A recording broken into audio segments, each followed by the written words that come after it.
નમસ્કાર દર્શક મિત્રો, હું મનીષા મહતો. આપ જોઈ રહ્યા છો સ્પાર્ક ટુડે ન્યૂઝ. આપણે સૌ જ અત્યાર સુધી બોલિવૂડના જે સોંગ છે તે સાંભળતા આવ્યા છીએ, અને જે જૂના અત્યારે જે ગીતો છે તેની તો અત્યારે રીમેક પણ થઈ રહ્યું છે. આજ રોજ આપણે વાત કરીશું કિશોરદા વિશે. આજ રોજ તેમનો જન્મદિવસ છે. કિશોર કુમારના જન્મદિવસની વડોદરા શહેરમાં પણ તેમના જે ચાહકો છે તેમના દ્વારા ઉજવણી કરવામાં આવી રહી છે. સૌપ્રથમ તો સ્પાર્ક ટુડે ન્યૂઝ તરફથી પણ તેમને શ્રદ્ધાંજલિ અર્પણ કરીએ છીએ. કિશોર કુમાર જેટલે કહી શકાય કે એક એવું નામ જેમના ગીતો આજ રોજ આજની જે પેઢી છે તેમના પણ અત્યારે મુખ પર હોય છે. ત્યારથી લઈને અત્યાર સુધી આટલા વર્ષો વીત્યા તેમ છતાં પણ તેમના જે ગીતો છે સદાબહાર હંમેશાથી જ રહ્યા છે. આજે આપણે તેમના વિશે વધુમાં વાત કરીશું, કેટલાક કિસ્સાઓ સાંભળીશું જે કેટલાક લોકોને નથી પણ ખબર. અમારી સાથે અત્યારે જોડાઈ રહ્યા છે પ્રિતેશ શ્વેતા યશવંત બારોટ, જેઓ પોતે પણ એક સિંગર છે અને લગભગ કહી શકાય 42 વર્ષોથી આ ફિલ્ડમાં છે. પહેલાં તો તમે આઉટ ઓફ ઇન્ડિયા ગયા હતા અને ફરી એકવાર તમે આવી ગયા છો, વડોદરા પાછા આવી ગયા છો. મેં જેમ કે જણાવ્યું, આજ રોજ કિશોર કુમારનો જન્મદિવસ છે. સૌપ્રથમ તો આપને કહીશ કે તેમના જ ગીતોમાંથી એક મુખડા અંતરા એમના શ્રદ્ધાસુમન માટે. સૌથી પહેલાં તો સ્પાર્ક ટુડે ન્યૂઝનો ખૂબ ખૂબ આભાર. નમસ્કાર આપ સૌને. કિશોરદા વિશે કંઈ કહેવું એટલે ઘણો બધો સમય આપણને જોઈએ, પણ બે લાઈન તમે જે મને કહી, કિશોરદાને જ્યારે પૂછવામાં આવે કે આપનું સૌથી પ્રિય ગીત કયું, તો કિશોરદા કહે કે इतने सारे गाने गाए हैं तो अभी कौन सा, लेकिन फिर भी आपने पूछा है तो मेरे दिल के जो करीब है. એવું કિશોરદાને ગમતું ગીત ફંટૂશનું. ફંટૂશ મૂવીમાં કિશોરદાએ ગીત ગાયેલું, दुखी मन मेरे सुन मेरा कहना, जहाँ नहीं चैना वहाँ नहीं रहना, दुखी मन मेरे. કિશોરદાની જિંદગીમાં ખુશી, ગમ, આ ઘણી બધી વાતો વણાયેલી છે, આપણે સૌ જાણીએ છીએ. પરંતુ એમના ગીતો, મુકેશજી માટે પણ એવું હતું. મુકેશજીને જ્યારે પૂછવામાં આવે કે તમને કયા ગીતો ગમે, હેપી મૂડના કે સેડ મૂડના, તો મુકેશજી કે સેડ મૂડના. કિશોરદાની જિંદગી પણ એવી જ હતી કે સામાન્ય માણસથી થોડીક ભિન્ન કહી શકાય, પણ છતાંય તમે એમના ગીતો તમે સાંભળો તો તમને એમ થાય કે બસ આના જેટલો આનંદિત માણસ બીજું કોઈ જ નથી આ દુનિયામાં. એટલા હેપી મૂડમાં ગાય. સેડ ગીત ગાય તો સેડ બી એટલી સેડનેસ આવે કે આપણને ખરેખર એમ થાય કે આ માણસ દુઃખી હશે. કિશોરદાનું વ્યક્તિત્વ અદ્ભુત. 4 ઓગસ્ટ 1929 આપણે સૌ જાણીએ છીએ એમ કિશોરદાનો જન્મ થયો. ત્યારથી 13 ઓક્ટોબર 1987 જીવન ને મૃત્યુ. આ બધી ક્ષણો બધી જીવનમાં એવી છે કે જે દરેક વ્યક્તિ આનાથી પરિચિત હોય અને ડરતો પણ હોય, છતાં એ બહુ આનંદથી જીવન એ વ્યતીત કરતા હોય છે. કિશોરદાનું પણ એવું જ હતું. પણ કિશોરદાની ઘણી બધી એવી વાતો છે કે કિશોરદા આમ તો જનરલી બહુ ઇન્ટરવ્યૂ આપતા ન હતા. અમીન શાહની એમનો 1-2 ઇન્ટરવ્યૂ લીધેલો, પણ છેલ્લે લગભગ 1986-85માં લતા મંગેશકરજીએ કિશોરદાનો ઇન્ટરવ્યૂ લીધેલો. અને એ વખતે કિશોરદાએ લતાજીને કીધેલું કે જેટલું જીવનમાં મારે માણવું હતું, જેટલું મને જોઈતું હતું, એ બધું મને મળી ગયું. પણ કે દરેક વ્યક્તિએ એ યાદ રાખવાનું છે કે તમે એક લેવલ પર પહોંચી જાઓ, એક શિખર પર પહોંચી જાઓ, પછી કોઈ તમને કાઢે ને પહેલાં તમારે નીકળી જવાનું. અને જો એવું તમે કરો ને તો આખી જિંદગી લોકો તમને યાદ કરે. પણ એવી ક્ષણ આવવા નહીં દેવાની કે ટોપ પર પહોંચી ગયા પછી હવે લોકો કહે કે હવે જાઓ. એટલે કિશોરદાની છેલ્લી ઈચ્છા એમ હતી કે जितना भी मुझे पाना था मैंने पा लिया. जो स्टैंडर्ड, जो नाम, जो रेपुटेशन, जो पॉपुलरिटी मुझे चाहिए थी मुझे मिल गई. એટલે કિશોરદાએ કહ્યું હતું કે બસ હવે મારે મારા ગામ જવું છે, જ્યાં એમના વતન માદરે વતન ખંડવા. અને એના માટે એમની બહુ જ ઈચ્છા હતી. લતાજીએ પૂછેલું કે તમે આ ફિલ્મ ઇન્ડસ્ટ્રી છોડી દેશો? એટલે કિશોરદાએ કીધેલું કે હા, હું બોલિવૂડ ફિલ્મ ઇન્ડસ્ટ્રી છોડી દઈશું, પણ મ્યુઝિક નહીં છોડું. અને લતાજીને કિશોરદાએ કીધેલું કે જેમ તમે ચેરિટી શોઝ કરો છો એવી રીતે હું પણ કરીશ. એટલે એવી ઘણી બધી વાતો છે જે કિશોરદાની અધૂરી રહી ગઈ. એક સપનું એમનું હતું ખંડવા જઈને રહેવાનું, કારણ કે એ ઘર હજી પણ છે અને એ ઘરની ચોક્કસ સારી રીતેની મરમ્મત થાય અને એ ઘર પછી તમે મ્યુઝિયમના રૂપમાં પણ એ જે યાદગીરી છે એ આપણી પાસે રહે જાગીરના રૂપમાં. પણ એ હવે ખબર નહીં ત્યાંની સરકાર જે નિર્ણય લે, પણ આપણા સૌ કિશોર ભક્તોની ઈચ્છા એવી છે કે કિશોરદાનું ઘર પણ આજે અડીખમ એમને એમ રહે. એક મંદિરથી ઓછું નથી, કારણ કે મંદિરમાં આપણે ઈશ્વરના દર્શન કરતા હોઈએ, વાહેગુરુ, આપણા અલ્લાહ, જીસસ ક્રાઇસ્ટ, આપણે એ બધાના પોતપોતાના દેવસ્થાનમાં આપણે એના દર્શન કરીને આનંદ લેતા હોય, પરંતુ જે સંગીત પ્રેમીઓ છે એના માટે રફી સાહેબ, કિશોરદા, મુકેશજી, લતાજી, આ લોકો પણ ઈશ્વરના રૂપથી ઓછા નથી. કિશોરદાની ઘણી બધી વાતો છે કે જે મને આજે કહેવાનું મન થાય છે, પણ મેં તમને કહ્યું એમ કે સમય ઘણો બધો આપણે વ્યતીત કરવો પડે. અને આજે તો કિશોરદાની બર્થડે છે, આપણે જન્મદિવસની ઉજવણી કરી રહ્યા છે બધી જગ્યાએ, તો બધા જ કિશોર ભક્તો આખી દુનિયામાં એનું સેલિબ્રેશન કરે છે.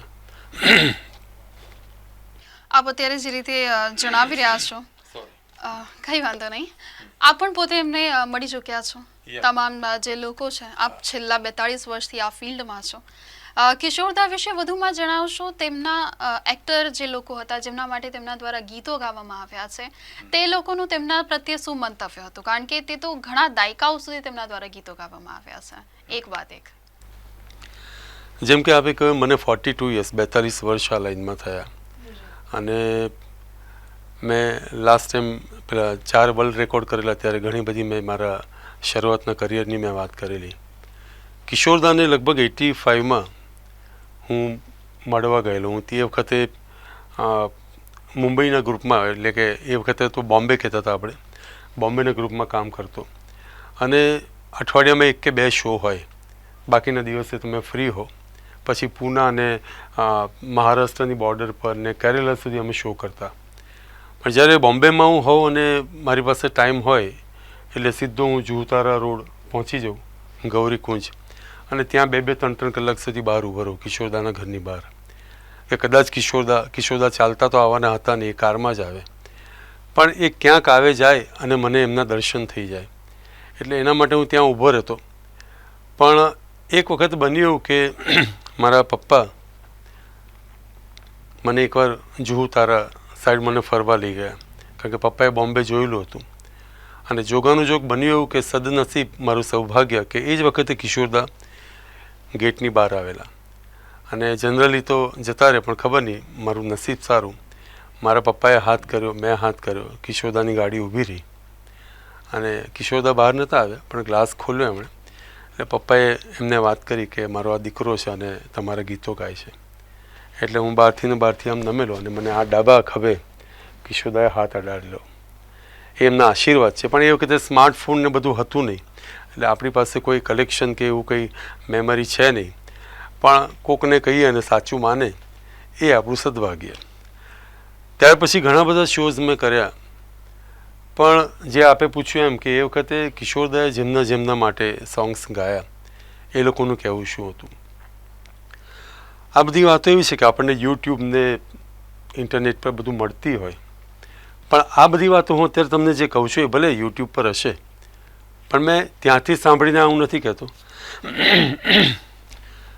શરૂઆતના કરિયરના પીરિયડમાં મેં બધા દિગ્ગજ કલાકારો જે ફિલ્મ ઇન્ડસ્ટ્રીથી જોડાયેલા હોય, જે લોકોએ ઓરિજિનલી ફિલ્મોમાં ગીતોમાં વગાડેલું છે,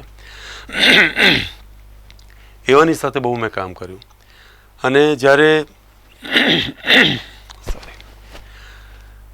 એમની સાથે શો પહેલાં કે પછી બેસવાનું થાય ને, એટલે હું એમને જઈને પૂછું કે તમે કિશોરદાની સાથે રેકોર્ડિંગમાં વગાડેલું છે તો મને એમના વિશે મને કહો. તો ઘણી બધી વાતો એવી છે કે મને એ વખતે જાણવા મળેલી. એમાં જોની લીવર સાહેબની સાથે, જોની લીવર ભાઈ, મેં લંડનમાં 2 ટૂર કરી એમની સાથે. તો એક વખત અમે જોનીભાઈને અમે લોકો હાઈ સ્ટ્રીટ પર સ્લાવમાં લંડનમાં અમે ફરવા નીકળ્યા હતા શોપિંગ માટે. એમણે કંઈક લેવું હતું અને બીજે દિવસે એમની ફ્લાઇટ હતી. તો એ વખતે મેં જોનીભાઈને પૂછેલું, मैं पूछूं कि भाई आपने इतना सारा काम किया है किशोरदा के साथ, तो मुझे उनके बारे में कुछ बताए. જોનીભાઈ મને એ વખતે કીધેલું કે કિશોરદા ની સાથે એમણે બહુ સ્ટેજ શો કરેલા જોનીભાઈની શરૂઆતમાં. ત્યારે તો ફિલ્મમાં એટલા બધા એ બિઝી નહોતા, પણ કિશોરદાની સાથે સુદેશ ભોસલે, સાધના સરગમ, સોનાલી બાજપેયી, બેબી ગુડ્ડી, રણજીત, કલ્યાણજી આનંદજી, મધર ઉદાસ, આ બધા શોઝ અવારનવાર થતા. એમાં જોનીભાઈ દરેક શોમાં હોય. રાજુ શ્રીવાસ્તવ બી હતા. જોનીભાઈ કહે છે કે દરેક સ્ટેજ શોની અંદર કિશોરદા ઓરિજિનલ જે ગીત હોય ને એના કરતાં કંઈક જુદું ગાય. એ કાયમ હું ઓબ્ઝર્વ કરું. જેમ કે એક ગીત છે ये जो मोहब्बत है, तो किशोरदा गाए ये जो मोहब्बत है ये उनका है काम, આવી રીતે ગાતા. એમ આખું ગીત ગઈ નાખે. જો જોની લીવર આમને આમ જોયા કરે, આમને આમ જોયા કરે. જોની લીવરથી રહેવાયું નહીં. એટલે જોની લીવરે કિશોરદાને ગીત પતી ગયું એટલે પૂછ્યું કે દાદા એક બાત બોલું? तो बोले क्या? गाना ऐसा नहीं है आप जैसा भी गा रहे हो, गाना ऐसा है ये जो मोहब्बत है ये उनका ऐसा है, तो आप ऐसा क्यों गाते हैं? तो किशोरदा ने कहा कि इधर आओ, फिल्म में किसने गाया था? तो बोले आपने. रिकॉर्डिंग स्टूडियो में किसने गाया था? तो बोले आपने. इधर कौन गा रहा है? तो बोले आप. तो फिर तुम्हारे पिताजी का क्या जाता है? ये मेरा गाना है, मैं कैसे भी गाऊँ. તો इस तरह के આવા મૂડના કિશોરદા હતા. પણ એ બધું પોલાઇટલી પોતાના સમકાલીન પોતાની સાથે જે કામ કરતા એવા વ્યક્તિઓ સાથે પણ એ એટલું ઇઝી રહેતા કે આજે બધા જ કિશોરદાને યાદ કરે. અને કિશોરદા માટે તો હું કાયમ કહું કે એવી એક ગ્રંથિ લોકોમાં બંધાઈ ગયેલી છે, અથવા લોકોએ બાંધેલી છે કે કિશોરદા પાગલ હે. પણ પાગલ એ લોકો છે જે આવી વાતો કરે છે. કિશોરદા જેવો જીનિયસ વ્યક્તિ આ દુનિયામાં તમને નહીં મળે. કારણ કે કાં તો કોઈકની પાસે બોલવાની કળા હોય, કોઈની પાસે ગાવાની કળા હોય, કોઈની પાસે કમ્પોઝ કરવાની કળા હોય, જાત જાતની. પણ કિશોરદા પાસે એટલી બધી વર્સેટાલિટી હતી અને એટલી જીનિયસનેસ હતી કે તમે એમની એક્ટિંગમાં એમના જેવો કોમેડિયન નહીં. અને જ્યાં સુધી મને ખ્યાલ છે આ કોમેડિયન ઓફ ધ મિલેનિયમના જ્યારે નોમિનેશન હતા એમાં કિશોરદાનું પણ નામ હતું. હવે તમે વિચાર કરો, મારી આ ગ્રંથિ લગભગ જ્યાં સુધી મને ખ્યાલ છે કે કિશોરદા તો સિંગર છે, તમે એને એક્ટર કહો, પણ કોમેડિયનના નોમિનેશનમાં પણ કિશોર કુમારનું નામ હતું. અને આઈ થિંક જોનીભાઈ અને મહેમૂદ ભાઈનું પણ નામ હતું. અને આઈ થિંક મહેમૂદભાઈને પછી મળ્યું હતું મિલેનિયમ કોમેડિયનનું. આઈ થિંક એટલે જ લતાજીએ એવું પણ કહ્યું હતું ને કે હું એમની સાથે ગીતો રેકોર્ડ નહીં કર્યું મસ્તીમાં કે કદાચ, કારણ કે બહુ હસાવે છે અને એના કારણે ગળા પર અસર પડે છે એમની. જ્યારે પણ રેકોર્ડિંગ થતું હતું અને એ વધારે હસાવે છે. લતાજી હંમેશા કે જ્યારે કિશોરદા સ્ટુડિયોમાં આવીએ ને આવે એટલે કે છે કે આશા તો કદાચ બહુ ના કે, પણ મારે એમને સ્ટ્રિક્ટલી કહી દેવું પડે કે હમણાં કોઈ તમે એવી હરકત નહીં કરતા કે અમને હસવું આવે. કારણ કે લતાજી એમ કે ઘણી વખત તો એવી એમની હરકતો ચાલુ હોય હસાવવાની કે અમે લોકો હસીને એટલા બધા અમારા ગળા પર અસર પડે કે અમારે રેકોર્ડિંગ કેન્સલ કરવું પડે અને ઘણીવાર પોસ્ટપોન કરવું પડે. અને લતાજીને એમનું હતું કે એમનું કામ એકદમ પરફેક્ટ થવું જોઈએ, એમનું રેકોર્ડિંગ પરફેક્ટ જોઈએ. લતાજીને એમ કે રેકોર્ડિંગના ટાઈમે સિન્સિયર એકદમ રહીને કામ કરવાનું. પણ કિશોરદાની એ સ્ટાઇલ જ હતી. અને કિશોરદા તો ઓલવેઝ મને લતાજીને કે તુમ અગર ગાતી હો તો तुम्हारी नज़र उधर ही रखो, मेरी और मत रखो. કારણ કે કિશોરદા થોડી મસ્તી કરે તો જ એમને મજા. મને આર ડી બર્મન પંચમદાની એક વાત યાદ આવે છે કે પેલું એક ગીત હતું મેરી નૈના સાવન ભાદો, તો સેમી ક્લાસિકલ એ બેઝ ગીત હતું. અને પંચમદાએ કિશોરદાને કીધું કે પ્રોડ્યુસર ડિરેક્ટરની એવી ફરમાઈશ છે, એવી રિક્વેસ્ટ છે કે ભાઈ પહેલું મેલ વર્ઝન આપણે કરીએ. હવે 2 વર્ઝન હતા, મેં તમને આગળ જે વાત કરીએ કે મેરે નૈના સાવન ભાદો લતાજીએ પણ ગાયું અને કિશોરદાએ પણ ગાયું. પણ કિશોરદાએ પોતે ऑलवेज कबूल करे कि मैं तो ट्रेंड सिंगर नहीं हूँ, मैंने क्लासिकल में सीखा नहीं, सा रे गा मा पा वो ऐसा बोलते थे, ये મને ખબર નથી. તો એમણે કીધું કે લતાજી પાસે પહેલાં એક ગીત ગવડાવો, અને લતાજી एक बार एक गीत गाशे, बाद में बोले मैं इसका पोस्टमार्टम करूँगा, फिर इसको मैं तोड़ूंगा मरोड़ूंगा, फिर उसको खा जाऊँगा, फिर गाऊँगा. અને તમે વિચાર કરો કિશોરદાની આવી કબૂલ કરેલી વાત કે મને સેમી ક્લાસિકલ કે ક્લાસિકલ સારેગામા નથી આવડતું, પણ છતાંય તમે આજે એક ગીત સાંભળો, મેરે નૈના સાવન ભાદો, તમારી નજર એ તરફ જ જાય. અને લતાજી, રફી સાહેબ, મુકેશજી તો બધા મહાન છે. આ બધી આત્માઓ એવી છે કે જે ઉપરથી ભગવાન પાસેથી, અલ્લાહ પાસેથી, ઉપરથી જ્યાંથી બી આવી હશે એ આ કામ કરવા માટે જ આવી, અને કહે છે ને પૂરી શિદ્દત સે ઉन्होंने ये काम किया, અને કામ કરીને પાછા ચાલ્યા ગયા. આ એવી એવી મોટી મોટી હસ્તીઓ છે. પણ કિશોરદાની મને એક વાત કહેવાનું મન થાય કે ને બહુ ડરતા ડરતા અને ઝીઝકતા ઝીઝકતા હું આ વાત કરું છું, એટલા માટે કે કદાચ કોઈને આ વાત ન ગમે, પણ મારે કહેવી છે એટલા માટે કે આ હું કિશોર ભક્ત છું એટલે કહેવી તો છે જ મારે. રફી સાહેબ, મુકેશજી, લતાજી, આશાજી, આ બધા મહાન કલાકારો.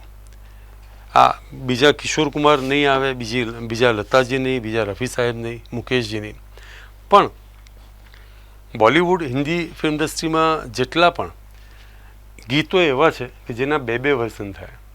બે વર્ઝન એટલે માનો કે હમે તુમસે પ્યાર કિતના મેલ પણ ગાયું, ફિમેલ પણ ગાયું. પછી આ મેરે નૈના સાવન ભાદો મેલ ફિમેલ ગાયું. તુમ બિન જાઉ કહા રફી સાહેબે બી ગાયું, કિશોર કુમારે બી ગાયું. પણ જ્યારે જ્યારે આવા બે વર્ઝનના ગીતો હોય ત્યારે ચોક્કસ એ બે વર્ઝન તમે સાંભળો ને એટલે તમારું ધ્યાન કિશોરદાએ જે ગીત ગાયું છે ને એ તરફ જ જાય, એ તરફ જ ખેંચાય. અને એ જ કિશોરદાના અવાજની, એમની ગાયકીની વિશેષતા હતી. અચ્છા, હવે શું મેસેજ આપવા માંગશો ને કયું ગીત આપ ગાવા માંગો છો? મારી એક વાત હજી જોડવી છે બે શોર્ટમાં, પછી હું તમારા વાતનો જવાબ આપું. કે એક મને પ્રસંગ યાદ આવે છે એવો કે જાવેદ અખ્તર સાહેબે ગીત લખેલું સાગર ફિલ્મમાં, યું હી ગાતે રહો મુસ્કુરાતે રહો. એક ગીત વખતે, એના રેકોર્ડિંગ વખતે જ, એના પહેલાં એટલે કિશોરદાને હાર્ટ એટેક આવ્યો હતો અને એ હોસ્પિટલાઇઝ હતા. ડૉક્ટર લોકોએ કહેલું કે કિશોરદા હવે હમણાં તમે ગાતા નહીં, અને બને એટલું વજન પડે, સ્ટ્રેચ પડે, સ્ટ્રેચ એ તો નહીં તમે કરતા, તો એટલે તમે ગાતા નહીં. હવે રેકોર્ડિંગ જે હતું એ કરવું પડે એમ હતું, અને બે મેલ વર્ઝન એટલે કે બે અવાજ હતા, એસપી બાલાસુબ્રમણ્યમ અને કિશોરદા, આ ડુએટ હતું. એટલે આ ડુએટ ગીતની અંદર પછી એ વખતે એવી ટેકનોલોજી કંઈક શરૂ થઈ હતી કે એક સિંગર ગઈને જતું રહે પછી બીજો ગઈ શકે. હવે બાલાસુબ્રમણ્યમ સાહેબ એટલે એકદમ સક્ષમ કલાકાર, એમના જેવું ક્લાસિકલ, સેમી ક્લાસિકલ કોણ કહી શકે, આપણે સૌ જાણીએ છીએ. રેકોર્ડિંગ થયું બાલુ સાહેબના અવાજમાં, યું હી ગાતે રહો. અને જાવેદ અખ્તર સાહેબ પણ કિશોરદાના ભક્ત, એમને બહુ ગમે. જાવેદ અખ્તર સાહેબે કીધું કે કિશોરદા તો હોસ્પિટલાઇઝ છે, એમને હાર્ટનો પ્રોબ્લેમ છે, હાર્ટ એટેક આવ્યો છે, એ આટલું તાકાતથી ગઈ બી નહીં શકે. અને બાલુ સાહેબે તો જે તાકાતથી ગીત ગાયું, પછી તો એમ થાય કે હવે આ ગીત પછી એમના પછી તો કોઈ જ નહીં ગઈ શકે. એટલે પછી એમનું ગીતનું રેકોર્ડિંગ થઈ ગયા પછી જ્યારે કિશોરદાને કહેવામાં આવ્યું કે તમને ઠીક લાગે ત્યારે આપણે આ જે તમારો પાર્ટ છે એ આપણે રેકોર્ડ કરવાનો છે. તમે નહીં માનો, કિશોરદા સ્ટુડિયોમાં આવ્યા અને એમણે જે ગાયું છે, તમે આજે પણ એ અવાજ તમે સાંભળો, એ યુગલ ગીત, એ ડુએટ તમે સાંભળો તો એમ થાય કે બાલુ સાહેબે તો સોલિડ જ ગાયું છે, પણ કિશોરદાનો અવાજ આખું ઉપર આવીને એ ગીતમાં છે. ગીત પેલું છે, હો यूं ही गाते रहो, हो मुस्कुराते रहो, नाचो रे सब झूम के गाओ रे, हो गाओ रे, आओ रे. આ વારે ફરતી બંને ગાવાનું છે, પણ જ્યારે કિશોરદાએ ગાયું ત્યારે બહુ તાકાતથી ગાયું. એટલે આ એક વિશેષતા છે કિશોરદાની. અને તમે મને જે વાત કરી કે એક મેસેજ શું હોઈ શકે, મેસેજમાં મારા તરફથી નહીં પણ આખી દુનિયાના જેટલા પણ કિશોર ભક્ત છે એ બધાના તરફથી એક વાત હું રજૂ કરીશ. આ મારી કોઈ ડિમાન્ડ નથી, આપણે ભલે ડિમાન્ડ કહી શકીએ, પણ હું અત્યારે ડિમાન્ડ શબ્દ નથી વાપરતો, હું પ્રે કરું છું કે આપણે લાઇવલી પ્રે કરીએ બધા કે ઓથોરિટી હોય કે જે પણ આને આપવાને માટે સક્ષમ હોય એવી વ્યક્તિઓને, એવા દિગ્ગજોને આપણે નમ્ર અરજ કરીએ, પ્રાર્થના કરીએ કે કિશોરદાને ભારત રત્ન એવોર્ડ મળે. કિશોરદાને ભારત રત્ન એવોર્ડ એટલા માટે કે ભારત રત્નને માટે જે પણ નિયમો છે, તમે જુઓ આ નિયમોમાં માનો કે તમે એકતા, આખી દેશ દુનિયાને તમારે એક કરવી છે, તો કિશોરદાના ગીતોએ એ પણ કર્યું. હિન્દુ હોય, મુસ્લિમ હોય, પંજાબી હોય, શીખ હોય, ઈસાઈ, કોઈ પણ હોય, બધા જ કિશોરદાના ગીતો સાંભળે છે. યંગસ્ટર્સ હોય કે સિનિયર સિટીઝન હોય, બધા જ સાંભળે. આ એકતાનું પ્રતીક પણ કહી શકાય. આવા ઘણા બધા નિયમોને અનુલક્ષીને તમે જો વિચારો તો કિશોરદા 100% ભારત રત્નને માટે એ સક્ષમ છે. અને કિશોરદાની સાથે આપણે મોહમ્મદ રફી સાહેબનું નામ પણ જોડીએ કે મોહમ્મદ રફી સાહેબ પણ આપણા ભારતના રત્ન છે. અને એવું કહેવું ન જોઈએ, પરંતુ મને કહેવાનું ઓલવેઝ મન થાય છે કે ભારત રત્ન તો શું, આપણે કિશોરદાને આખું ભારત રત્નનો હાર પહેરાવી દઈએ ને તો પણ ઓછું છે. અને એવું ન કહેવાય, પણ છતાંય કહું કે ભારત રત્ન એવોર્ડ કિશોરદાને મળે ને, એમાં એ જે એવોર્ડ છે ને એનું પણ સન્માન છે. કારણ કે આટલી મોટી હસ્તી, આટલા મોટા દિગ્ગજ કલાકાર જે કદાચ દુનિયામાં ફરીથી નહીં જન્મે, એની સાથે એવોર્ડનું નામ જોડાય. એટલે મારી એક ઈચ્છા છે, નમ્ર પ્રાર્થના કે ભારત રત્ન એવોર્ડ કિશોરદાને મળે અને મોહમ્મદ રફી સાહેબને પણ મળે. આભાર આપનો પણ અમારી સાથે જોડાવા માટે. અને જેમ કે તેમના દ્વારા પોતાની જે એક અપીલ કરવામાં આવી રહી છે, અને તેમની ઈચ્છા છે અત્યારે, અને તમામ લગભગ લોકોની ઈચ્છા હશે તે તેમના દ્વારા વર્ણવવામાં આવી છે. આજરોજ અમારા દ્વારા તેમને યાદ કરવામાં આવ્યા છે. તેનો જીવનના જે કિસ્સા છે તે તમારા દ્વારા અત્યારે લોકો સુધી પહોંચાડવામાં આવ્યા છે. સ્પાર્ક ટુડે ન્યૂઝ પણ તેમને શ્રદ્ધાસુમન અર્પણ કરે છે. આભાર આપ સૌનો અમારી સાથે જોડાવા માટે. કેમેરા પર્સન ગૌતમ સોનુને સાથે Manisha Mahato, spark today news.